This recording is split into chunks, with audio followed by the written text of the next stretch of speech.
Itong video na to is para kay Regina Constantino. Para sa iyo, Regina, uh, gusto kong humingi ng apology, no?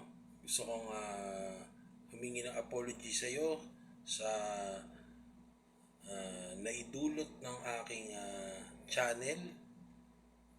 Itong channel ko, naging bahagi para magdulot sa iyo ng hindi magandang experience or humiliation or sama ng loob. And dahil doon sa nangyari before, no, and na-realize ko na may pagkukulang ako at mayroon akong, sabihin na natin, pagkakamali, no. Ako naman kasi yung tipo ng tao na kapag hindi ko intensyon yung pagkakamali na nagawa ko, para sa akin is obligasyon ko yung humingi ng tawad, no? Hingin man sa akin o hindi, patawarin man ako o hindi, para sa akin, pag na realize ko or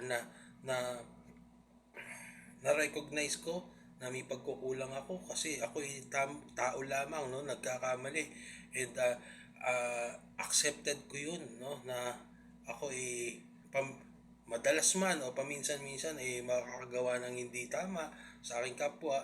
Nare-recognize ko yun, and dahil doon, no, gusto kong humingi ng paumanhin kay Regina Constantino sa naidulot ko sa kanya, no, sa napahiya siya o napagtawanan or naging subject ng scrutiny sa channel ko, sa akin, at during monetize, sabihin na natin na naging napagkakitaan, no, which is not my intention.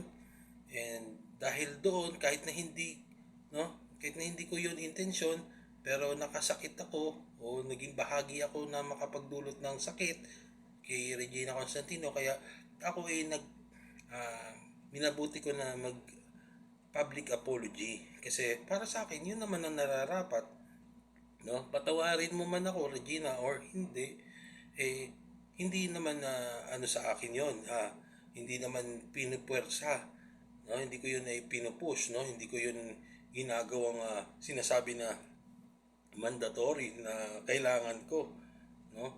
Nasa iyon, basta ang sa akin lang, ito yung public apology ko, kasi ito yung nararapat para sa akin sa tinatayuan ko, no, na prinsipyo ko, na kung ako yung may nagawa na hindi mabuti o mali sa kapwa ko at sa tingin ko hindi ko yung sinasadya, dapat humingi ako ng apology o sorry sa kahit papanong paraan, since sabi mo nangyari yun in public, so gusto mo ng public apology, kaya eto, no,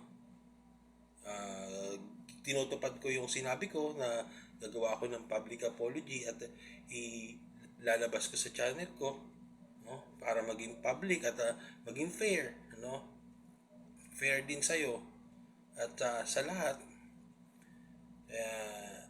Ito, Regina Constantino, si Partner Paul, sorry sa'yo, sorry talaga, sorry. This is my public apology, and hindi ko na maibabalik, hindi na natin maibabalik yung past, hindi ko na wala akong kakayahan para ma-compensate or mawala or makalimutan mo yung mga nangyari. Wala akong ganun na kakayahan.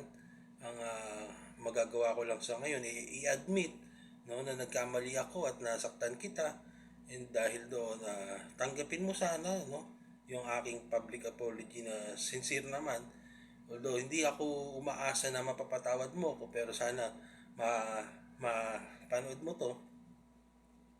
Yun lang, Regina Constantino, sorry talaga, and sana maintindihan mo na hindi ko intensyon, hindi ikaw ang kaaway or tinitira or subject ko that time. siguro naging bahagi ka, naging nadamay ka, siguro ganun. Yun lang. At saka sa mga, kung meron man akong mga nasabi, no, na naka-hurt sa'yo, medyo matagal na hindi ko na rin maalala lahat. Hinihingi ko na rin ng tawad yon. Yun lang, Regina. I'm sorry ulit.